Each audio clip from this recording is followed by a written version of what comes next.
आदरणीय बंधुओं, माताओं व मेरी प्यारी बहनों, राधे राधे। स्वागत है आपका हमारे यूट्यूब चैनल में। आज हम आपके लिए लेकर आए हैं कार्तिक मास महात्म का 25वां अध्याय।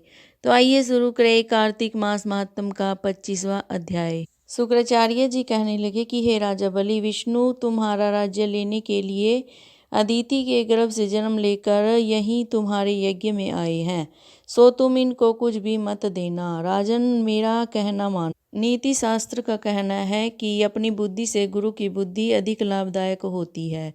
तब बलि कहने लगा कि गुरुजी, आप मुझे अधर्म की शिक्षा क्यों देते हैं? घर पर आए हुए याचक को दान न देना राजा के लिए अत्यंत अधर्म की बात मानी जाती है, और यदि स्वयं विष्णु भगवान ही याचक बनकर आए हैं तो इसके बराबर मेरे लिए सौभाग्य की और क्या बात हो सकती है। मैं जितना भी यज्ञ करता हूँ केवल विष्णु की प्रसन्नता के लिए ही करता हूँ। अतएव यह बटुक जो भी मांगेगा मैं इसको अवश्य दान दूंगा। इतने में ही वामन भगवान राजा बलि के यज्ञ मंडप में आ गए। तब बलि ने अर्घ्य आदि देकर उनको यथोचित सादर सत्कार किया। फिर हाथ जोड़कर खड़ा हो गया और कहने लगा कि हे नाथ, मैं कृतार्थ हो गया जो आज आपने यहाँ आकर दर्शन दिए। अब आज्ञा कीजिए, मैं आपकी और क्या सेवा करूं? मैं तो आपका सेवक हूँ। भगवान कहने लगे कि हे राजन, हमको तप करने के लिए 3 पग पृथ्वी चाहिए।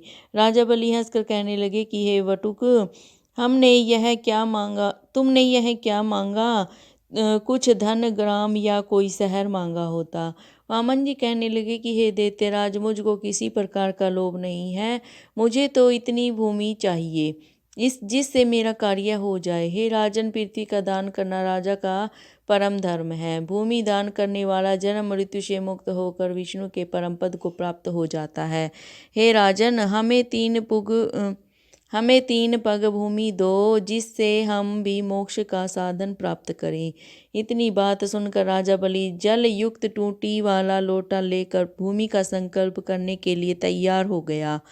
तब शुक्राचार्य तपोबल से अपना सूक्ष्म रूप बनाकर राजा बलि को संकल्प करने से रोकने के लिए लोटे की टूटी में जल रोक कर बैठ गए।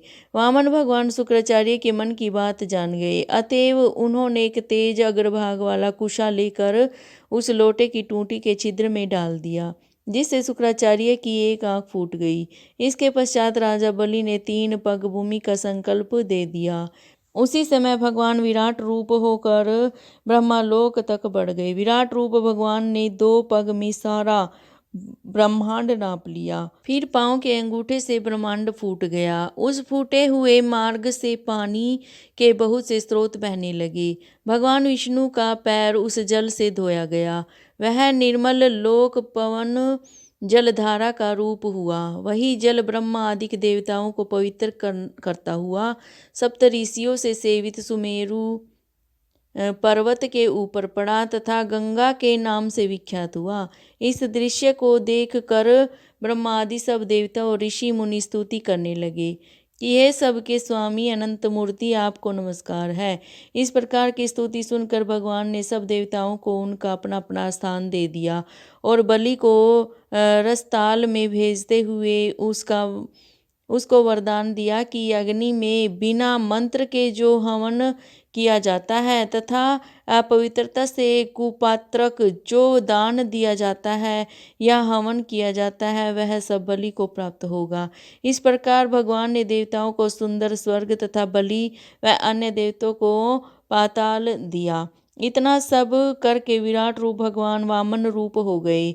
तब देवताओं तथा ऋषियों ने भगवान की स्तुति की। तदंतर वामन जी तप करने चले गए। इस प्रकार ऐसी पावन गंगा की उत्पत्ति भगवान के चरणों से हुई, जिसके स्नान एवं स्मरण मात्र से जन्म जन्मांतर के पाप नाश हो जाते हैं। बंधुओं, यह कार्तिक मास महात्म का 25वां अध्याय समाप्त हुआ। अगर आपको मेरी ये जानकारी अच्छी लगे तो प्लीज़ मेरे चैनल को सब्सक्राइब करें, लाइक और शेयर ज़रूर करें। आपका बहुत बहुत धन्यवाद। राधे राधे।